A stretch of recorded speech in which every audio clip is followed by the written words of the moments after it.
코로나로 인해서 교회가 막 무너져가는 소리가 들리는데요. 우리 교회도 지금 오늘 보니까 저 뒤쪽은 많이 안 나오셨네요.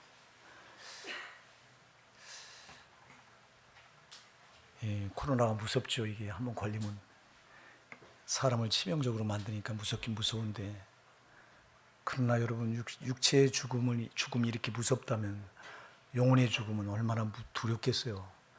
여러분, 우리 성도님들은 정말 뭐가 더 중요한지, 뭐가 덜 중요한지 분명히 지금 잘 분별할 수 있었으면 좋겠어요. 여러분, 영혼이 살아야 돼요. 육신은 이거 껍데기입니다. 이거 옷과 같은 거 이거 벗으면 이건 잠깐 있다 벗어버릴 거예요. 벗으면 진짜 그 내 속에 있는, 육신 속에 있는 영혼이 중요한데, 영혼이 죽으면 안 되잖아요. 영혼이 죽어서 저 영혼한 지옥불에 떨어지면 안 되고요. 반대 영혼이 살아야 됩니다. 우리 교회도 이렇게 누가 말하지 않아도 자동 딱 코로나 2.5 단계 격상하니까 스스로 딱 벌써 딱 갈라져요. 이렇게. 이제 2020년이 오늘 지나면 2주 남았어요. 거의 끝부분에 와 있는데요. 끝부분에 와서 항상 우리가 생각하는 결산이잖아요. 꼭 결산을 해야 됩니다, 여러분. 우리가 마지막 심판대 앞에서 하나님 앞에 어떻게 신앙을 붙들는가 결산할 날이 반드시 오는데, 금년에 어떠세요? 여러분, 결산을 좀 한번 해보셨어요? 어떤 분은 아마 금년을 결산해 보면서, 야, 난 금년에 참 괜찮았다, 이렇게 말하시는 분도 있을 거고요. 어떤 분은 또 금년이 정말 최악이었다, 이렇게 생각하는 분도 계실 거예요. 각자 다 나름대로 다를 텐데, 우리는 무엇보다도 뭐를 결산해야 되겠어요, 여러분? 우리 신앙을 결산하셔야 돼요. 저도 결산을 해보니까 참 죄와 싸우느라고 치열했던 것 같아요. 금년 한 해도 죄와 싸우느라고 얼마나 치열했는지 제가 제 자신을 돌아보면요, 죄에 걸려 넘어질 때가 참 무지개수 많았고, 이겨보고자 막 힘쓰고 애쓰고 한 그런 일들이 이렇게 주마등처럼 지나가요. 이렇게 금년 한 해. 그러면서 참 오늘 우리 찬양단이 그 찬송을 여기서 연습하느라고 그 찬양을 하는데, 참 내가 바울사도 같이 그 마지막 심판 때문에 저런 고백을 할 수 있을까? 내가 선한 싸움을 싸우고 나의 달려갈 길을 다 마치고 믿음을 지켰으니 이제 우리는 내게 의의 생명의 면류관이 예비되어 있다고, 의의 면류관이 예비되어 있다고 내가 이렇게 고백할 자신이 있을까 하고 이렇게 생각해 봤어요. 여기서 무릎 꿇고 기도하면서 자신이 없어요. 목사인 제가 자신이 없어요. 여러분은 자신이 있다고 말할 수 있겠어요? 여러분, 우리가 금년에 정말 그냥 보내지 마시고요. 자신 없었던 거, 부족했던 거 다 오늘 이 시간 육신을 입고 있을 때는 은혜가 임하는 때예요, 여러분. 이때는 우리가 어떤 죄라도 다 용서받을 수 있는 기회가 주어진 거예요. 그러니까 여러분, 오늘 이 예배를 통해서 저와 여러분의 죄가 다 벗어져 나가고 다시 한번 새롭게 되는 역사 있기를 간절히 바랍니다. 이렇게 결산을 해보면 참 돌아보면 그래요. 나는 이 길을 가길 원했는데, 근데 내 인생은 내가 원하는 길로 가지 않고 원하지 않는 쪽으로 간 적이 한두 번이 아니더라고. 나는 원하지 않는데 내 인생이 원하지 않는 쪽으로 끌려간 때가 한두 번이 아니더라고. 보니까 나는 이쪽을 원하는데 원하는 쪽으로 안 오고, 진짜 내가 원하지 않는 쪽으로 내 인생이 끌어져 내려간 게 한두 번이 아니더라고. 사람들은 말합니다. 내 인생은 내가 만드는 거다 말합니다. 여러분, 내 인생을 내가 만들 수 있다면 못할 게 어디 있어요? 다 하죠. 근데 돌아보면 내 인생은 내가 만드는 게 아니더라고. 여러분, 특히 우리 성도의 인생은 내가 만드는 게 하나님 만들어 가시는 거예요. 그래서 사도 바울은 오늘 본문에서 나의 나 된 것은 하나님의 은혜로라. 할렐루야. 나의 나 된 건 하나님의 은혜로 됐다고 고백을 해요. 내가 되고 싶어서 된 게 아니다. 내가 사도가 되고 싶어서 된 게 아니다. 내가 성도가 되고 싶어서 된 게 아니다. 하나님의 은혜다. 하나님이 나를 그렇게 만드셨다. 이렇게 고백을 해요. 여러분들이 오늘 금년 한 해가 돌아보면서 한 해가 좋았든 정말 최악으로 나빴든 다 하나님의 은혜예요. 하나님이 그렇게 하신 거예요, 여러분. 여러분, 하나님이 그렇게 하실 때는 뜻이 있고 목적이 있고 이유가 있잖아요. 하나님께서 이스라엘 백성들을 광야 40년을 이끌어갈 때 이스라엘 백성들은 몰랐어요. 왜 하나님 우리를 이렇게 힘든 길로 이끌어가냐고. 왜 좋은 길을 놔두고 이렇게 우리 길을 뺑뺑 돌려가느냐고. 민수기 21장은 길로 인하여 저들이 마음이 상했다고 그랬어요. 뺑뺑 돌린다고 하나님이. 왜 쉽게 들어갈 수 있는 길을 이렇게 고생 시키느냐고. 저들은 몰라요. 근데 하나님은 목적이 있어요. 자기 백성을 얼마나 사랑하십니까, 여러분? 하나님은 자기 백성, 자기 생명보다 더 사랑하시잖아요. 여러분을 하나님은 자기 살찌기고 피 흘려 자기 생명을 주셔서 여러분을 사랑하시잖아요. 그럼 자기 생명보다 더 사랑하는 자기 자녀들을 뭐 때문에 그렇게 뺑뺑 돌려 고생을 시키냐고. 좋은 길을 놔두고. 근데 그 길이 아니면 안 되기 때문에 돌리는 거예요. 여기 오늘 왜 나는 이렇게 금년 한 해를 돌아보니까 이렇게 힘들었느냐고 이렇게 말하시는 분들이 계시다면 그것이 여러분에게 가장 최선의 길이기에 하나님 허락하신 줄 믿으시기 바랍니다. 이게 나한테 최선인 거예요. 유한한 나는 몰라요. 피조물인 나는 몰라요. 창조주 하나님은 내 인생의 길을 다 하셔요. 그리고 가장 좋은 걸 주기 원하셔요. 로마서 8장 32절 자기 아들을 모든 사람과 함께 주시니까 어찌 그 아들과 함께 모든 좋은 것을 은사를 주지 아니하겠나고 말씀하고 있어요. 자기 아들을 아끼지 아니하시고 모든 사람이 내주시니까 어찌 그 아들과 함께 모든 좋은 것을 은사를 주시지 아니하겠느냐. 좋은 걸 주기 원하시는데 여러분에게 고난이 금년에 있었다면 그 고난이 여러분에게 가장 좋은 건 줄 믿으시기 바랍니다. 이스라엘 백성들이 광야 40년을 돌릴 때 저들은 원망하고 불평하고 왜 이러냐고 했지만 저들을 그 길로 이끌지 않고는 저들을 가나안 땅으로 들여보낼 수가 없어요. 저들이 여러분 애굽에서 400년 동안 찌든 노예의 근성을 가지고 애굽에 찌드는 세상에 그 때 묻은 그 모습을 가지고는 약속의 땅을 들여보낼 수 없기에 그 찌들은 때를 빼내라고 그 힘든 고난의 역경을 과정을 통과하게 해서 그 고난 앞에서 네가 만들어져야 된다고. 네가 하나님의 사람으로 만들어야 된다고. 율법의 사람으로 만들어져야 된다고. 그를 끌고 가신 건데 이스라엘 백성들은 모르잖아요. 끝내 저든 깨닫지 못하고 원망 불평하다가 그냥 다 광야 중에서 죽고 말아요. 그 약속의 땅을 못 들어가요. 여호수아 갈렙 빼고는. 여러분, 그래서 하나님 우리에게 치약의 상황을 주셨다면 이거마저 감사하셔야 돼요. 이게 나에게 최선이기 때문에 주신 거예요. 내가 볼 땐 치약이지만 하나님 볼 땐 최선인 거예요. 근데 우리는 내 입장에서 보면 치약이라고 이렇게 보는데 전능자의 눈에 볼 때는 최선이기에 나에게 허락하신 거다.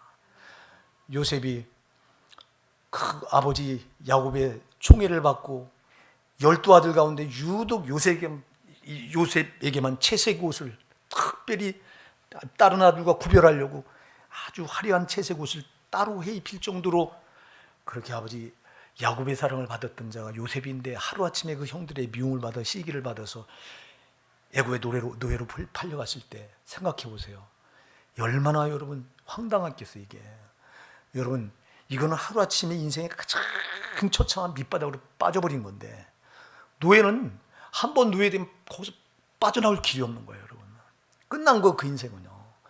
그렇게 사랑받던 아버지 야곱의 사랑을 받던 자가 하루아침에 끝난 인생으로 전락해버렸는데 그럼 이 최악의 상황을 놓고 요셉은요 정상이라면 그가 정상이라면 그는 거기서 원망하고 불평하고 틀렸다고 말하고 낙심에 좌절하고 인생을 포기하고 그랬어야 돼요. 근데 그러지 않았거든요. 왜 그러지 않았을까요? 요셉은 그것이 하나님께서 자기에게 최선이기에 그 길을 허락하셨다고 하는 걸 믿었어요. 우리가 그 성경에 보면 형들을 만났을 때 형들에게 고백하는 요셉의 그 말을 볼 때 야 요셉이 저 신앙을 붙들었구나 하는 걸 발견하게 되잖아요. 형들이 요셉을 보고 깜짝 놀랍니다. 자기들이 애굽의 노예로 팔아먹었는데 죽었는지 살았는지 그 인생 끝났다고 생각했는데 세상에 어느 날 딱 그들 앞에 자기들 앞에 나타난 요셉을 보니까 애굽의 2인자. 여러분 애굽은 당시 세계를 점령하던 나라이기 때문에 오늘날로만 미국같이 큰 강대국인데 거기에 제 2인자로 지금 말하면 부통령이겠죠. 왜? 바로가 내가 너보다 높은 건 보잡밖에 없다고 그랬으니까요. 그러면 그런 어마어마한 신분으로 자기들 앞에 나타났을 때 저들은 사시나무 떼를 떱니다. 이제 우린 죽었구나. 근데 그들을 향해서 요셉이 뭐라고 말해요? 형들이요, 한탄하지 마소서, 근심하지 마소서. 형들이 나를 판 것이 아니라, 형들이 나를 이곳에 판 것이냐. 하나님이 생명을 구원하며 당신보다 나를 앞서 이곳에 보내셨나이다. 하나님이 하셨대요. 하나님이. 왜? 그래서 이 신앙이 그에겐, 그는 하나님 나를 꽉 붙들고 계시다고 하는 신앙을 꽉 붙들었어요. 어떤 상황에서 하나님이 나와 함께 하시기에 나에게 허락하는 이 상황 최선이라고 하는 걸 믿었어요, 여러분. 근데 우리는 안 믿잖아. 우리는 나에게 주어진 최악의 상황을 보고 왜 이럴 수 있냐고, 왜 이래야 되냐고 낙심하고 좌절하고 절망하잖아요. 하나님의 은혜예요, 여러분. 나에게 여러분 돌아봐서 잘 되었건, 별 아무 사고 없이 금년 한 해를 여기까지 왔건, 아니면 여러 가지 굴곡이 많았건, 다 하나님 은혜입니다, 여러분. 하나님이 나에게 최선에게 모든 걸 다 허락하셨다고 믿으시기 바랍니다. 여러분, 하나님은요, 은혜는 완전한 데 있는 게 아니에요. 오히려 불완전한 데 은혜가 있는 거예요, 여러분. 사람은 말합니다. 나는 이렇게 이런 데가 난 이렇게 불완전하고, 나는 이렇게 참 이게 이 부분이 연약하고, 나는 이렇게 이 부분이 고통스럽고. 근데 이것이 은혜라고 하는 걸 너무 몰라.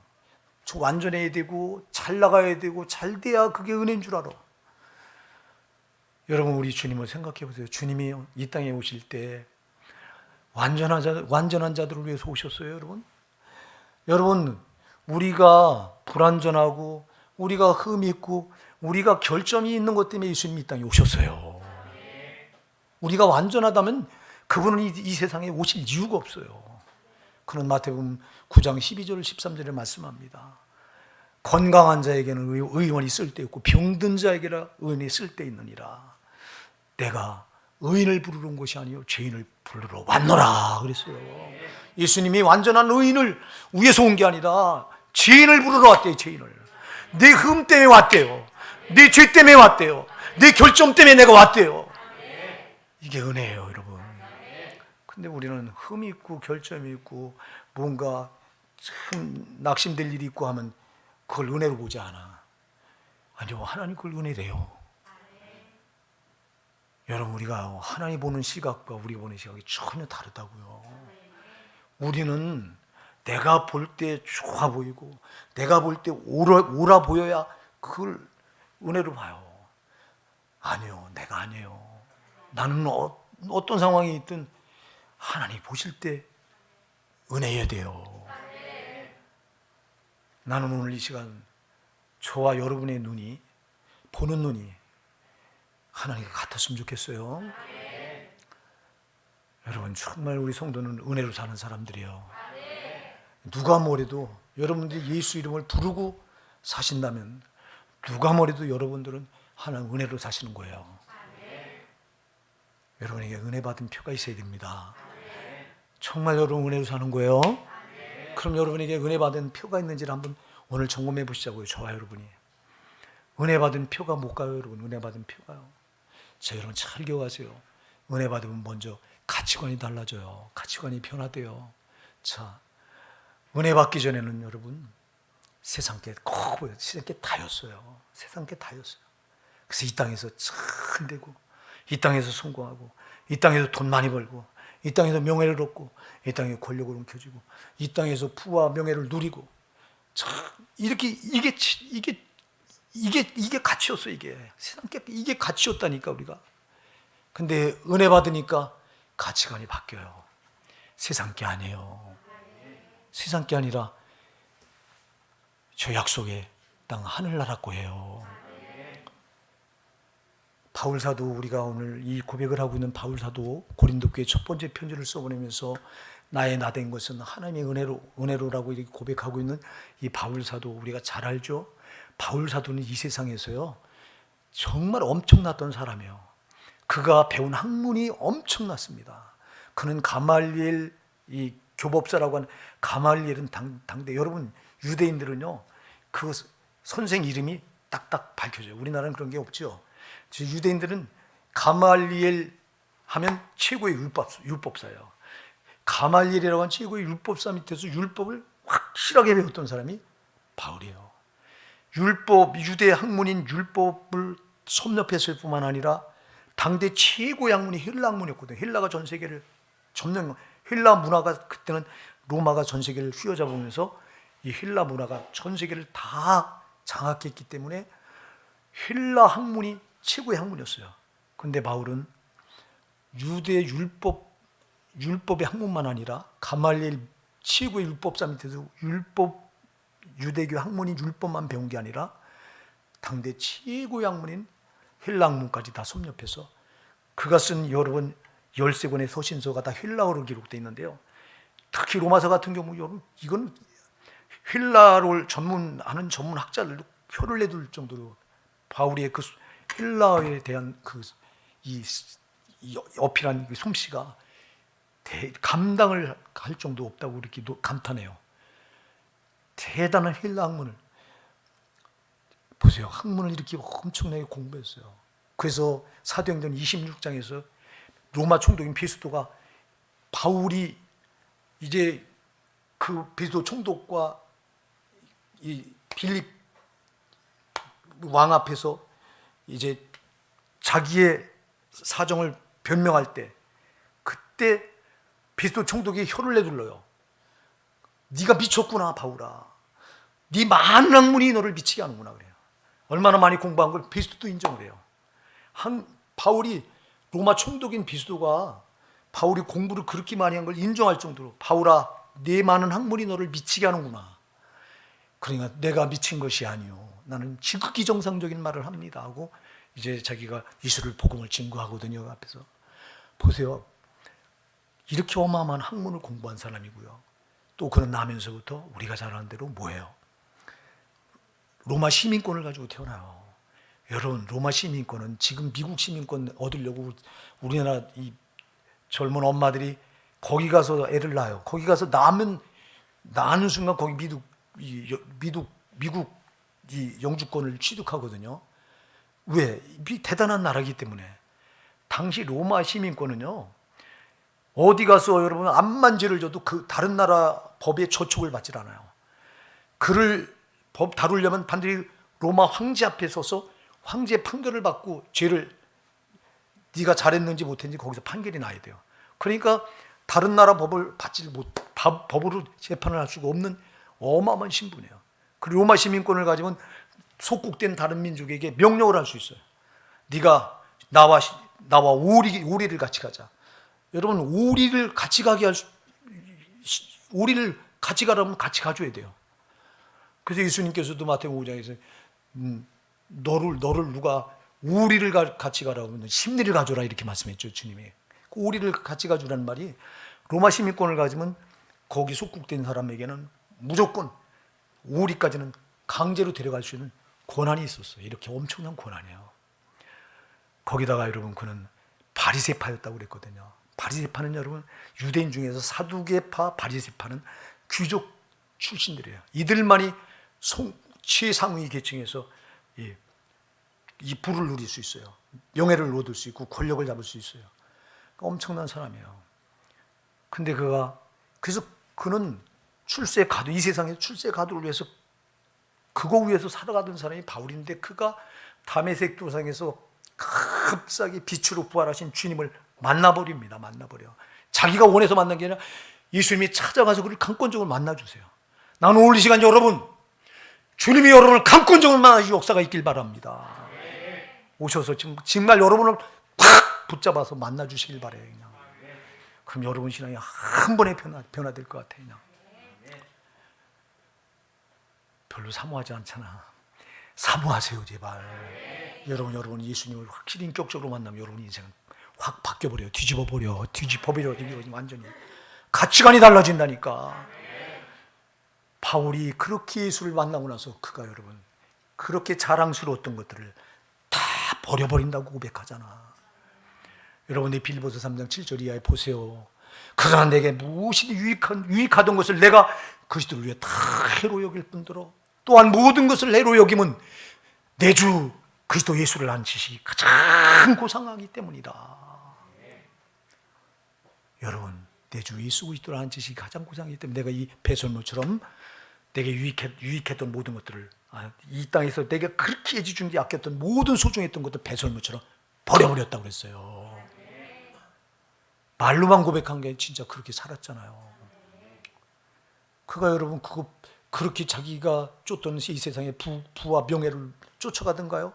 다메섹 도상에서 그가 빛으로 부활하신 예수님을 만나는 순간 그는 딱 거기서 단절되고 거기서 스톱하고, 그리고 그는 오히려 복음 전한 일에 생명을 내걸고 인생의 방향을 바꾸잖아요. 우리는 은혜 받았다고 말하면서 과연 내 인생의 방향이 바뀌었습니까? 가치관이 달라졌습니까? 정말 세상 거 아닙니까, 여러분? 세상 건 썩어질 건 줄 알고 여러분들이 썩지 않을 영생의 멸류관을 위해서 바울처럼 달려가고 있습니까, 여러분? 바울은 빌립보서 3장 12절로 14절에 말합니다. 이제 내가 다 얻었담도 하며 또 다 이뤘담도 아니라 오직 내가 주 예수 그리스도께 잡힌 바 된 걸 잡으려고 쫓아가노라. 형제들아, 나는 아직 내가 잡은 줄 여기지 않냐고 오직 한 일, 즉 뒤에 있는 것은 잊어버리고 앞에 있는 것을 잡으려고 표대를 향해 그리스도 예수 안에서 하나님을 위해서 부르신 부름의 상을 쫓아가노라. 정말 우리가 하늘의 상을 위해서 쫓아가고 계세요, 여러분? 이봐, 아멘이 안 나와. 아멘 하셔야 돼요. 여전히 세상에 썩어질 거 이거 여기다가 여러분 눈을 못 떼고 이걸 여기 고정시켜서 이거 쫓아가고 살고 있다면 여러분은 은혜 받은 사람들이 아니요. 은혜 받았다고 말하면 안 돼요, 여러분. 정말 은혜 받았다면 여러분 가치관이 바뀌어져야 돼요. 달라져야 된다고요, 여러분. 세상 것이 아니라 썩지 않을 저 영생의 멸류관, 표대를 향하여 그리스도 예수 안에서 하나님이 위해서 부르신 부름의 상, 영생으로 쫓아가야 된다고요. 근데 누가 영생을 소중한 줄 알아요? 영생은 소중한 줄 모르고 여전히 땅에 썩어지고 소중한 줄 알고, 이게 바쁘면 여러분 내 상황이 급하면 상황 쫓아가고 여전히 세상 거 목매느라고 신앙은 뒤로 밀어놓고, 이게 우리의 현주소였다면 여러분의 은혜를 한번 돌아보셔야 돼요. 돌아보셔야 돼요. 우리가 누가복음 19장에 가서 본 여리고 성읍에 살던 삭개오라고 하는 사람이 나오죠. 삭개오를 가리켜서 부자요, 세리장이라고 말했어요. 세무소장이죠. 오늘날로 말하면 부자라고 말했어요. 부자죠. 여리고에서 최고의 부자였기 때문에 그 성경에다가 부자요, 세리장이요 이렇게 기록해 놓은 거예요. 옛날에 저 어렸을 땐 여러분, 저 어렸을 땐 세무공무원 하려고요. 세무공무원 말단으로 들어가도 여러분 세무공무원 하면 1년만 하면 집을 샀어요. 제 때 그랬어요. 그래서 우리 아버지가 공무원해. 야, 너 세무공무원 해라, 세무. 나는 어려서부터요. 나는 참 그런 게 싫더라고, 나는 공무원이. 난 우리 아버지 보고 커서 그래. 우리 아버지는 나를 공무원을 만들려고. 난 공무원 했다면 지금 목사가 안 됐지. 우리 아버지 말 안 듣길 참 잘했지. 내가 잘한 건 우리 아버지 말 안 들은 거야. 나 우리 아버지 말 들었으면 영락우주 공무원 돼서 아마 그 안성 읍장 정도는, 군수까지는 내가 몰라도 읍장은 분명히 했을 거예요, 내가. 근데 그때 우리 어렸을 때 최고로 알아줬던 게 세무공무원과 교통경찰이었어요. 교통경찰은 2년만 하면 집 사고요. 세무공무원은 1년만 하면 집 샀어요. 그래서 우리 이 동료들 가운데 세무공무원 하려고 눈을 벌겋게 뜨고 공부를 들이파도 떨어지고 또 떨어져요. 그건 워낙 세서.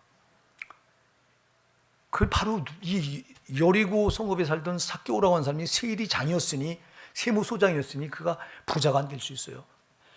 왜 세리들이 욕을 얻어먹었어요? 당시 로마의 속국이었는데 유대는 이스라엘은 그런 세무쟁이를 하면서 자기 동료들을 악자같이 착취해서 일부는 제 주머니에 집어넣고 일부는 로마에 모가지 안 떨어질 정도로 해서 로마에 바쳐서 이렇게 살아가는 사람들이 세리였어요. 그래서 이 세리를 그머리다, 자기 동족들이 세상에 피 빨아먹는 그머리라고 이렇게 생각해서 저들을 아예 유대교에도 입적하지 못하도록 죄인으로 돌려놔 버린 거야. 그랬던 이 삭개오가 예수님을 만나잖아요. 만나고 나니까 가치관이 달라지네.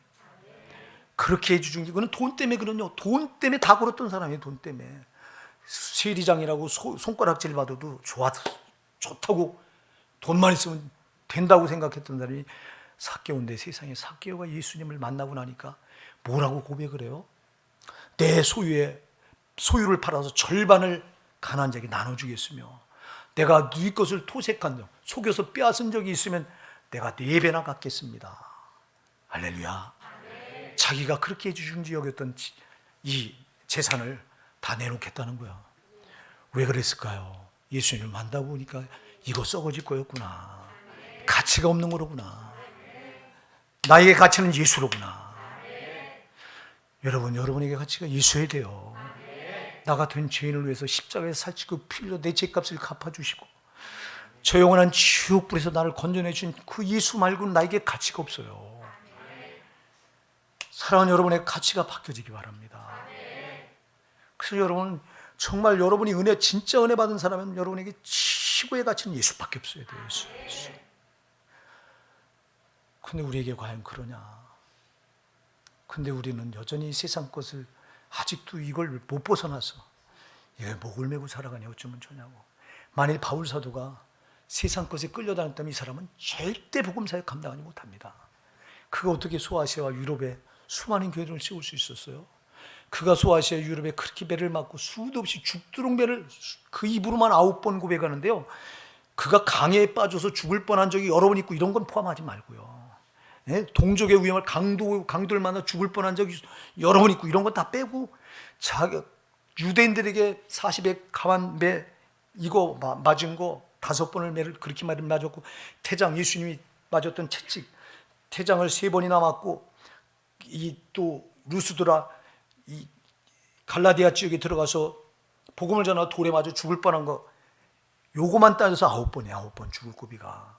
근데 그가 더 고린도서 11장에서 고백하는 걸 보세요. 여러분 여러 번 그 바다의 풍랑을 만나서 죽을 뻔한 고비가 여러 번 있었고 강의 위험을 만나 죽을 뻔한 적, 또 강도를 만나 죽을 뻔한 적, 그런 것까지 따지면 죽을 뻔한 적이 한두 번이 아니야.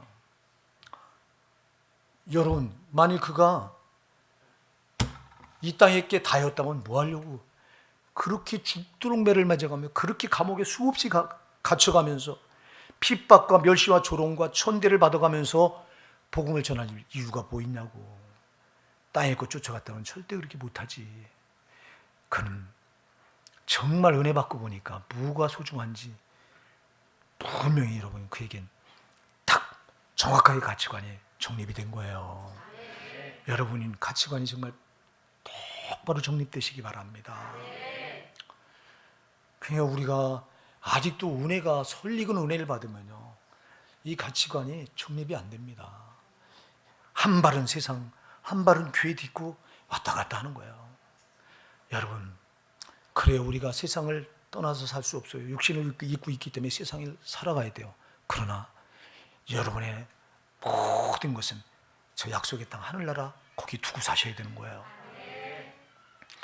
여러분 여기 살 수밖에 없지만 여러분 이 발을 한쪽 딛고 세상 딛고 교회 딛고 이렇게 하시면 안 되는 거예요. 오늘 여러분의 가치관이 정말 달라지시기 바랍니다. 그 다음에 여러분이 정말 예수를 만나서 은혜를 받았다면 또 달라지는 게 있어요. 여러분 보는 관점이 달라져요. 보는 게 달라져요. 보는 게 달라져요.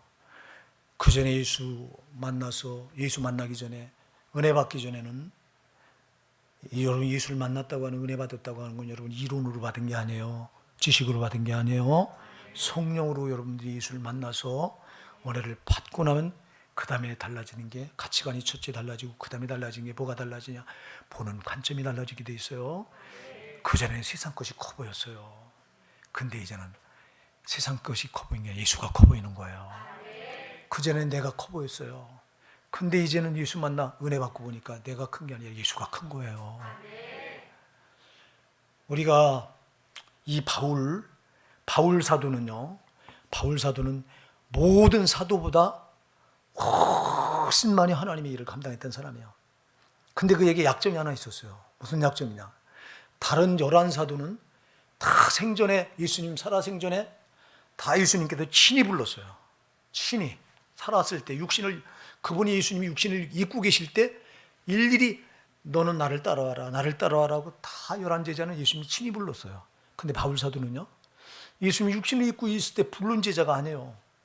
예수님이 십자가에 못 박혀 죽으시고 부활하시고 이제 승천하셔서 그리고 나서 성령으로 오셔서 불렀어. 할렐루야. 그래서 이것 때문에 바울 사도가 복음을 전하는 곳마다 꼭 사도의 정체성에 꼭 시비가 걸렸어요. 네가 왜 사도라고 부르냐? 네가 예수님 살아있을 때 육신을 입고 있을 때 너 예수님 너 부르지 않는 네가 왜 자칭 네가 사도라 하느냐? 그래서 가는 데마다 이 사도에 대한 정체성이 시비가 항상 붙었던 사람이 바울이에요. 바울은 아마 이것 때문에 더 죽자 사자 이 복음 전할 일에 생명을 내걸고 헌신했는지 몰라요. 11 사도보다도 베드로는 예수님이 그렇게 아끼던 수제자인데 그 베드로보다도 오히려 바울 사도가 훨씬 많은 사역의 업적을 이뤘어요. 할렐루야. 바울 사도가 아니었으면 이방인들에게 복음이 전파될 다리가 없어요. 다리가. 바울 사도가 소아시아의 유럽에 세운 교회들 이 발판을 해서 지금 이방인까지 우리에게까지 복음이 넘어오게 된 건데 이렇게 엄청난 일을 이렇게 하게 된 것은 여러분 그가 세상 것이 커 보였다면 뭐 하려고 하나님이 이렇게 자기를 다 걸겠어요? 사랑하는 여러분, 그는 은혜 받고 보니까 세상이 큰 게 아니라 예수가 제일 커 보였던 거예요. 자기가 큰 게 아니라 예수가 최고로 커 보이는 거예요. 여러분, 우리가 잘 아는 대로 바울은 원래 이름이 뭐예요? 사울이죠. 사울이라고 하는 이름은 큰 자라고 하는 이름입니다. 여러분, 사울이라고 하는 이름 우리가 잘 아는 대로 이 이스라엘의 초대 왕이었던 사울 왕이 그게 가졌던 이름인데, 그래서 베냐민 지파 사람들 가운데는 사울이라고 하는 이름이 많이 붙어 있어요. 왜? 나도 사울 왕처럼, 이스라엘의 초대 왕이었던 사울 왕처럼 나도 큰 자가 되자 그래서 사울이라고 하는 이름을 많이 붙였어요. 아마 바울도 그래서 원래 이름이 사울이었는데 그런 뜻으로 아마 자기가 이 이름을 사울이라고, 큰 자라고 이렇게 붙였던 것 같아요. 근데 그가 나중에 이름이 뭘로 바뀌죠? 바울로 바뀌어요. 자기가 바꾼 거예요. 이게 왜 바울로 바뀌었을까? 바울은 무슨 뜻이에요? 작은 자라는 거예요. 작은 자. 예수 만나기 전에 자기가 큰 자였는데 예수 만나고 보니까 나는 한없이 초라한 자로구나. 예수가 아니면 난 아무것도 아닌 자로구나. 예수가 아니면 나는 죽을 자였구나. 예수가 아니면 나는 죄로 저주받아 영원한 지옥 경고를 피할 수 없는 자였구나. 그러니 나는 지극히 작은 자요. 정말 주님만이 높은 자로구나. 오늘 본문에서도 여러분, 나는 사도 중에 지극히 작은 자라. 할렐루야. 나는 사도 중에 지극히 작은 자라. 보는 관점이 달라져. 여러분, 우리 같으면요, 다른 많은 사도보다 큰 업적을 이뤘는데 왜 내가 작은 사도야? 내가 다른 사도보다 큰 자지. 근데 바울은 은혜 받고 보니까 자기는 진짜 작은 자인 거예요. 여러분, 오늘 본문 안 봤던 그 앞줄에 나오는 맨 나중에 만삭되지 못하여 난 자 같은 내게도 보이셨느니라 그래요. 여러분, 이 바울이 그냥 맨 나중에 만삭되지 못하여 난 자 같은 나라고 그랬어. 나라. 만삭되어 나지 못한 자가 뭐야? 우리가 어렸을 때 8달 반 이렇게 놀렸어요. 이건 어머니 뱃속에서 달수를 못 채고 나온 지금 덜 떨어진 애들을 가리켜서 이렇게 불렀는데 자기가 자칭, 진짜 바울은 그렇게 말하는 거예요. 아멘. 포장하려고 하는 게 진짜 자기는 그렇다는 거예요.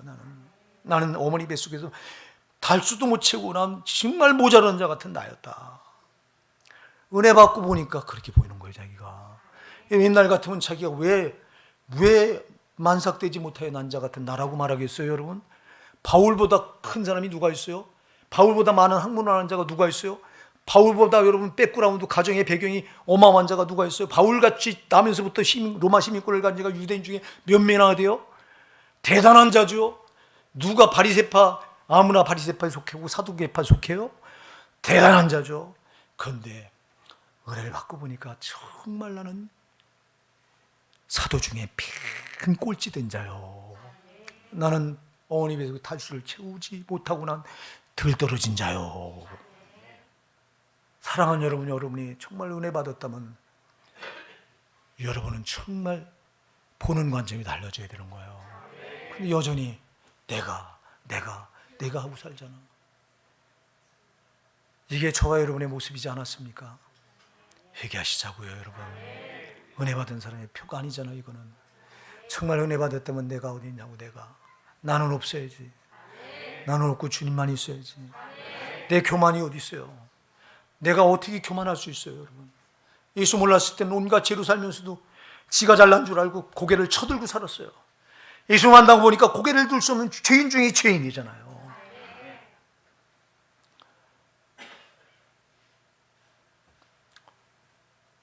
그래서 여러분, 은혜 받은 사람의 두 번째 표는 보는 관점이 달라지는데, 정말 날고 난 하나님만, 날고 난 예수님만 제일 커 보이고 나는 한없이 작아지는 거예요.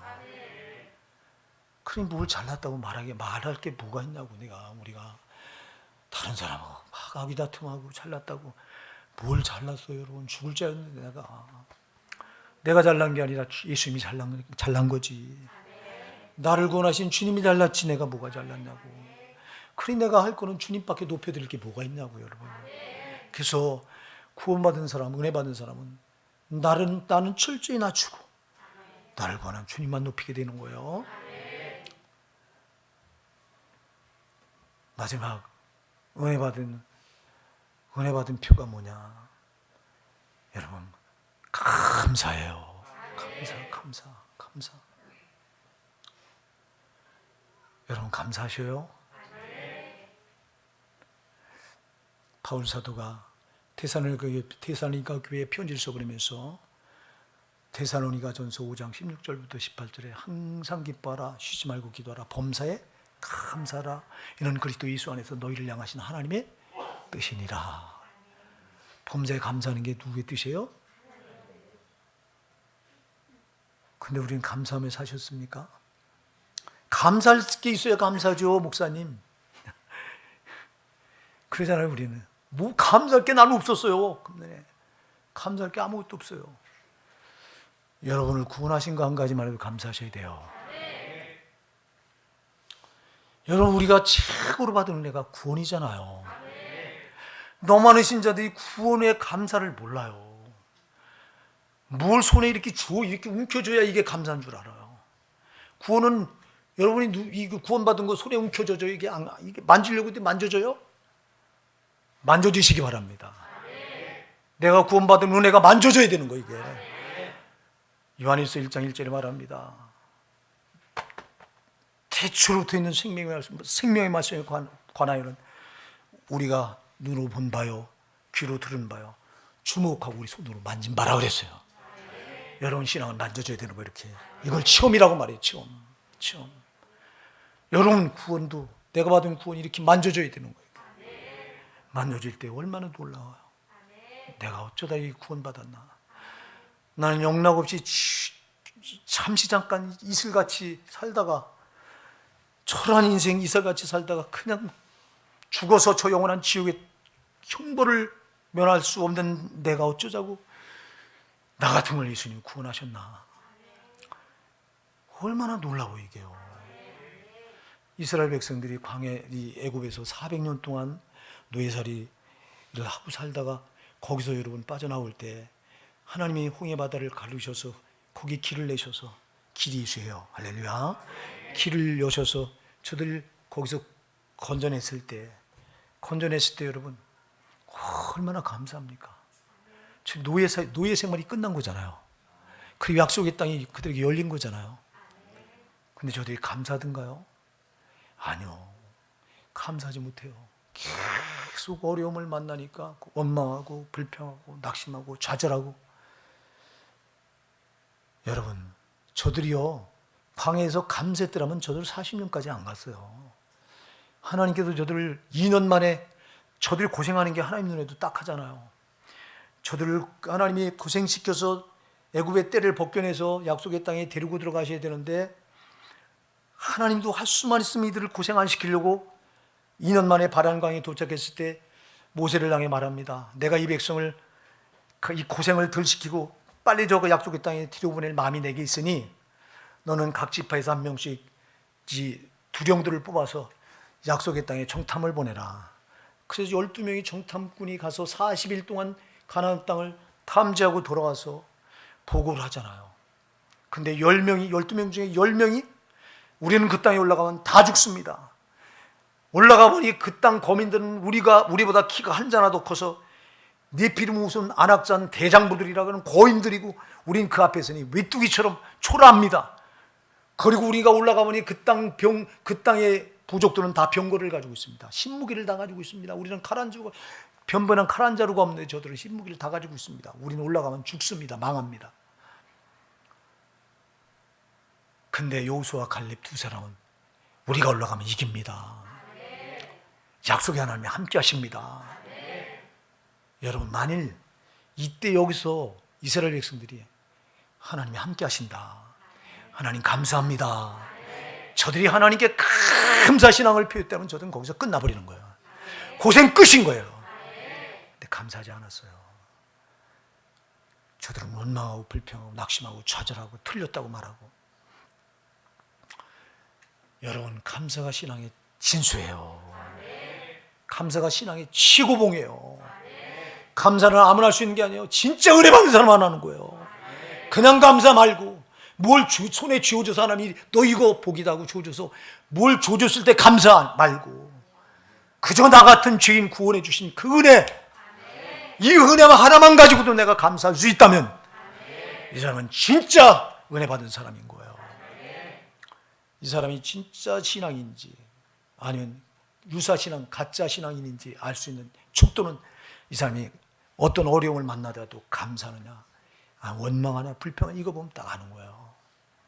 낙심하느냐, 좌절하느냐, 아니면 여전히 나 구원하신 주님이 나를 끝까지 책임질 걸 믿고 요동하지 않고 감사하면서 이 신앙을 붙드느냐. 바울이요, 항상 감사하라, 범사에 감사하라. 그냥 한 게 아니에요. 자기가 그렇게 실천했잖아요. 여러분, 그가 왜 그렇게 매를 맞는데 우리 같으면요, 아이 더러서 못하겠다고. 주님 이럴 수 있냐고. 도대체 내가 주를 위해서 이 생명을 다 죽게 내 쏟고 내가 복음 전하는 일에 내가 생명을 걸겠다고 최선을 다하겠다고 이렇게 나섰으면 주님 나를 도와주셔서 내가 복음 전하는 길에 순전하게 이렇게 순탄하게 다 열어주시고 고생 없게 하고 핍박 조롱 이런 거 없게 하고 감옥에 안 갇히게 하고 하셔야지. 어쩌자고 나에게 이런 온갖 고생을 주면서 복음을 전하라고 하시냐고. 도대체 하나님 살아있는 게 맞냐고. 나 같으면 아마 그랬을 거예요. 근데 바울은 한 번도 그러지 않아요. 항상 감사해요. 왜 그랬을까요? 자기는 정말 돌아보니요, 바울은 여러분 우리가 오늘 본문에서 말합니다. 뭐라고 말해요? 나는 사도 중에 지극히 작은 자라 내가 하나님의 교회를 핍박할 수 없는 사도라 칭함을 받기에 감당치 못할 자로라. 내가 하나님의 교회를 뭐 했어요? 핍박했어요. 그가 예수 만나기 전에는 정말 하나님의 교회를 무너뜨리려고 파라 그랬어요. 아주 사단의 앞잡이가 돼서, 마귀의 앞잡이가 돼서 바울은 예수 만나기 전에 사단이 강력하게 붙들고 쓰는 최고의 도구였어요. 그래서 예수 믿은 자들 잡아 죽이는 일에 앞장서고, 이 여러분 기독교에서 최초의 순교자가 스데반 집사인데 스데반 집사를 돌에 때려 죽이는데 찬송표를 던지고 돌을 던지는 사람들이 옷을 맡아 지킨 자가 바울이에요. 이는 꼼짝없이 영락없이 지옥 가야 될 자예요. 그런 자기를 강권적으로 예수님 만나셔서 구원해 주셨으니 여러분, 이 은혜를 생각할 때마다 너무너무 감사한 거예요. 그래서 나는 복음 전하지 않고는 견딜 수가 없는 거예요. 그분이 일하지 않고는 못 견디는 거예요. 그분 일을 위해서라면 별 역경과 환난과 시련이 그 앞을 가름하고도 불평할 수 없는 거예요. 감사할 수밖에 없는 거예요. 이게 바울의 문제입니까? 여러분, 우리는 안 그렇습니까? 우리가 무슨 자격이 있어서 구원을 받아요? 여러분, 우리는 바울보다 덜 흉악한 자입니까? 우리가 예수님을 노골적으로 핍박하지 않았다 할지라도 여러분, 우리는 예수 몰랐을 때 하나님의 원수가 돼서 하나님이 이를 얼마나 가름하였던 자인지 아십니까? 그리고 우리가 얼마나 많은 죄를 저질렀습니까? 그런 나 같은 그를 예수님이 자기 살을 찢기고 피 흘리시고 생명을 내주셔서 구원해 주신 그 은혜, 이 은혜 하나만 우리가 생각해도요, 평생을 감사하고 살아도 갚을 수가 없는 거잖아요. 우리가 무슨 불평할 자격이 있어요? 원망할 자격이 내게 뭐가 있냐고. 여러분이 정말 은혜 받았다면요, 정말 감사하셔야 돼요. 매사에 감사하셔야 돼요. 오늘 세 가지 꼭 돌아보세요. 이제 2020년을 보내면서 이제 막바지와 있는데 정말 그냥 보내지 마시고요, 내가 하나님께 받은 은혜가 있는가, 내가 하나님께 받은 은혜가 있다면 그 받은 은혜의 표를 이렇게 나타내 보이며 살았나.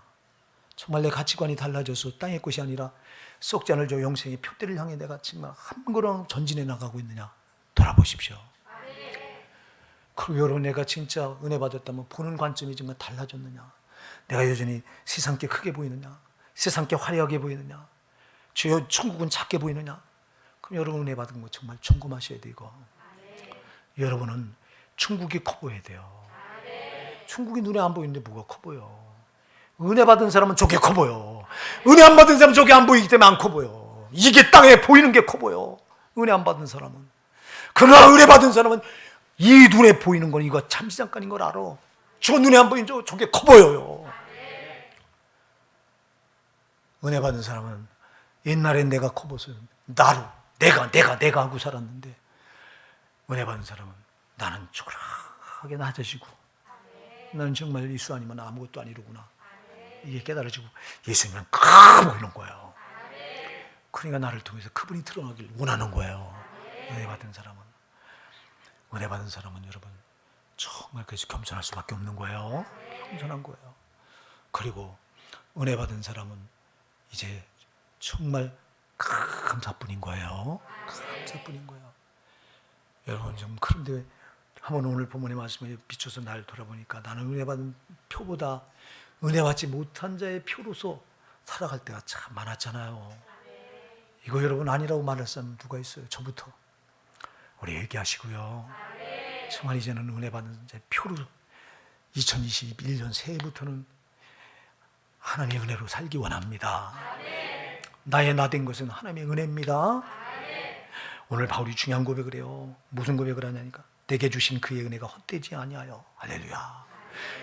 어떤 사람은 말해요. 하나님 나에게 은혜를 안 주잖아요. 하나님 왜 나에게는 은혜를 안 줘요? 은혜를 안 줘요. 이래요. 아니요, 하나님 이미 여러분에게 은혜를 폭포수 쏟아부어 주고 계세요. 문제는 내가 그 은혜를 알지 못하고 그 은혜를 헛되게 만들어버리는 거예요. 바울은 말합니다. 그가 내게 주신 그 은혜를 내가 헛되지 않겠다. 할렐루야. 우리는 그가 은혜를 쏟아부어 주는데도 내가 헛되게 다 쏟아버리잖아. 은혜를 쏟아버려. 세상 것 때문에, 썩어질 것 때문에, 돈 때문에, 명예 때문에, 쾌락 때문에, 죄 때문에 내가 쏟아버리고는 은혜 안 준대요. 주님은 누구나 은혜를 쏟아부어줘요. 그분은 여러분 불신자에게도 은혜 받을 수 있는 구원받을 수 있는 은혜를 쏟아부어 주는 거예요. 저들이 다 엎질러 버리는 거예요. 우리가 전도할 때 불신자들이요, 얼마나 많은, 지금 이 땅에서 예수 모르는 사람들이 난 예수에 대해서 모르는데요, 못 들어봤는데 이렇게 말할 자가 누가 있어요, 여러분? 교회마다 전도지 들고 예수 믿으세요. 예수 믿으라는 소리 한 번도 안 들어본 사람이 없을 거야 아마. 근데 은혜를 주는데 저들이 밀어내요. 나 안 믿어. 나 필요 없어. 문제야, 천국 가봤냐? 너 하나님 봤냐? 이래요. 저들이 다 밀어내요. 저게 불신자들의 문제라면 괜찮은데 우리의 문제라는 게 심각하다고. 우리도 하나님의 은혜를 다 쏟아내잖아요. 그분이 여전히 나에게 은혜를 주는데 제발 여러분 은혜 쏟아내지 마시고요. 그래서 주시는 주님의 은혜를 다 내 걸로 만드시면 우리의 삶은 절대 메마르지 않아요. 성도가 은혜가 없으니까 메마르는 거예요. 은혜가 없으면 신앙은 깡말라 버려요. 여러분 자동차에 윤활유가 없으면요, 그 엔진이 깡말라 붙어서 타버려요. 우리 성도가 은혜가 없으니까 신앙이 깡말라서 조금만 누가 뭐래도 혈기가 탁 튀어나오고, 은혜가 없으니까 조금만 뭐래도 미워하고, 조금만 뭐래도 벌써 내가 나가고 이래 되는 거예요. 은혜가 있으면 내가 안 나가요. 은혜의 주체이신 예수가 나가요. 성령이 나가셔요. 오늘 우리 호산나 사랑하는 성도로 하나님 은혜를 안 주시는 게 아니에요. 폭포수처럼 부어주시는데 문제는 내가 다 쏟아버리는 데 있다. 바울 사도는 내게 주신 그의 은혜가 헛되지 아니했다 그랬어요. 헛되게 만들지 않았다는 거예요. 여러분, 정말 여러분 하나님의 은혜 아니면 우리는 아무것도 아니다. 이 말씀 우리 가슴에 깊이 새기시고요. 오늘 우리 기도하시죠.